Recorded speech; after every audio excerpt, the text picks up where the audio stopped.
আসসালামু আলাইকুম। গত ক্লাসে আমরা কি করে লোগো ডিজাইন করতে হয়, আপনার লোগো ডিজাইন করতে হয় মাইক্রোসফট ওয়ার্ড এর 10 ভার্সনে, সেই কাজগুলো আমরা দেখেছি। আজকে আমরা শেপ ইনসার্টের শেপ মেনুর আমরা এই আইকন ব্যবহার করে আমরা কিভাবে একটা মক তৈরি করা যায় সেই কাজটা দেখবো। ধরেন আমি এরকম একটা মক ডিজাইনের জন্য একটা শেপ নিলাম। তো এটা আমি আরেকটু আরেকটু উপরে নিই এবং ব্যাক বাটন ক্লিক করে এটাকে আমি ইনফ্রন্ট অফ টেক্সট করি। আর হচ্ছে এটাকে আমি চাচ্ছি নিচে মানে নেওয়ার জন্য। তাহলে নিচে কিভাবে নিব? Centre behind. ওকে।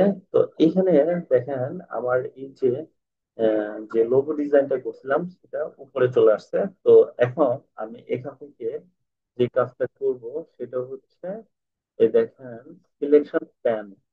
সিলেকশন প্যান, এই সিলেকশন প্যানে গিয়ে আমি যে কাজটা করতে চাচ্ছি সেটা হচ্ছে এখান থেকে আমি শুধু এটা ধরি, তাহলে নিচে আর যা আছে সবগুলো হচ্ছে ওই যে লোগোর মানে এগুলা এক একটা স্টার পয়েন্ট পয়েন্ট গুলো আমি ধরি। ওভার এই যে সবগুলা ধরলাম, ধরে এখন আমি যেটা করবো সেটা হলো এই দাগের মধ্যে রাইট বাটন ক্লিক করে গ্রুপ, তারপরে হচ্ছে গ্রুপ।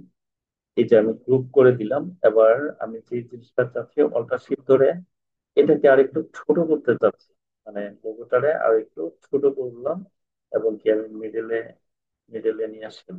আর হচ্ছে এই যে লেখাটা, লেখাটা আমি চাচ্ছি আরেকটু যেন ছোট হয়। তাহলে এই যে ছোট দিলাম। ঠিক আছে।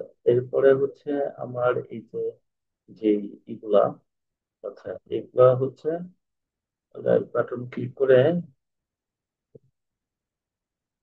এরপরে হচ্ছে এখানে আমি দিলাম। দেওয়ার পরে আমি এগুলা একটু নিচে নামাই দিলাম স্টারটা। আচ্ছা, স্টারটা আমি নিচে নামিয়ে দিলাম। আর এইটাকে ধরে আমি আর একটু উপরে উঠে দিব যেন রাউন্ডটা ঠিক থাকে। ওকে।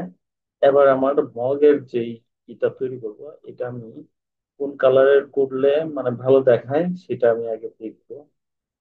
যে কোন কালারটাই আমি তৈরি করলে আমার মগের এটা মানে লোগোটা ভালো দেখাবে।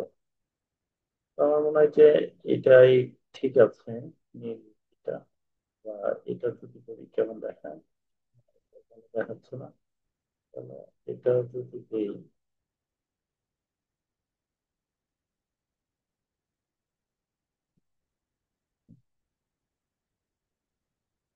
আচ্ছা এটা তৈরি করলাম। হ্যাঁ, এটা তৈরি করে এখন আমি চাচ্ছি ইনসার্টে গিয়ে শেপে যাব বা শেপে গিয়ে আমি এখান থেকে আহ হাতল দেব।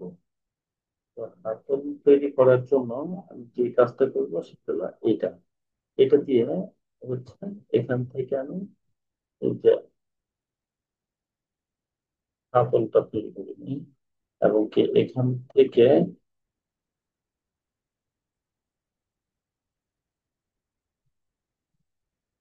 এই- এইভাবে আমি হাতল তৈরি করে ইয়েতে নিলাম। তো আমি চাইলে এখান থেকে এটা ধরে আরেকটু নিচে আনতে পারি।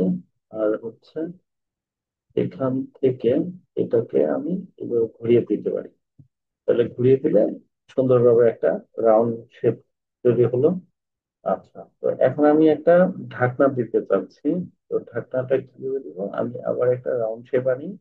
রাউন্ড শেপ এনে এটা আমি একদম সোজা মানে বসাবো। এইভাবে বসাই, এইভাবে আমি বসাই এবং কি এটার সাথে একদম মিলিয়ে দিব। তো এখান থেকে ডাবল ক্লিক করে আমি যে কাজটা করতে চাচ্ছি সেটা হলো এখান থেকে ঢাকনার উপরে একটা সরি, ঢাকনার উপরে আমরা একটা আহ, এইটা দিই অথবা না এটা না, নিচেরটা এটা দিই। তাহলে ঢাকনা দিলাম যে মানে বোঝা যাবে। তাহলে এবার আমি কি করবো, এই যে যতগুলা এখানে পয়েন্ট আছে সবগুলো আমি সিলেক্ট করবো, সবগুলা সিলেক্ট করি। এই যে দেখেন সবগুলা সিলেক্ট করলে এখানে সিলেক্ট হলো, ওখানে এগুলা সিলেক্ট হয়ে যাবে। তো এইভাবে আমি সিলেক্ট করে সিলেক্ট করলাম, করে এক বাটন ক্লিক করে এবার এখান থেকে আমি গ্রুপ করি। তো গ্রুপ করার পরে এখন যে কাজটা হচ্ছে সেটা হলো আমার লোগোটা কিন্তু দেখা যাচ্ছে না। তো আমি যদি আবার আনগ্রুপ করি তাহলে কি লোগোটা দেখা যাবে? রাইট বাটন ক্লিক করে এবার যদি আমি rap text in front of text করি তাহলে তারপরে দেখা যাচ্ছে না। তাহলে এটা রাইট বাটন ক্লিক করে একদম আমি সেন্টার বিহাইন্ড করে দিলাম, তাহলে আমার এই যে লোগোটা এখন দেখা যাচ্ছে। তাহলে এই হলো আমার মগের মধ্যে বব প্যান্টের একটা লোগো আমি দিয়ে একটা মগ ডিজাইন করলাম মাইক্রোসফট ওয়ার্ডে। তো তো আমার দেখা গেল যে কি করে লোগো ডিজাইন করতে হয় এবং একটা মগের মধ্যে কিভাবে সেই লোগোটা অ্যাডজাস্ট করা যায় সেই কাজটা আজকে আমরা শিখলাম। তো আমাদের এই ভিডিওটা যদি আপনার ভালো লাগে তাহলে অবশ্যই লাইক কমেন্ট সাবস্ক্রাইব করে এই চ্যানেলের পাশে থাকবেন। ধন্যবাদ সবাইকে। আসসালামু আলাইকুম।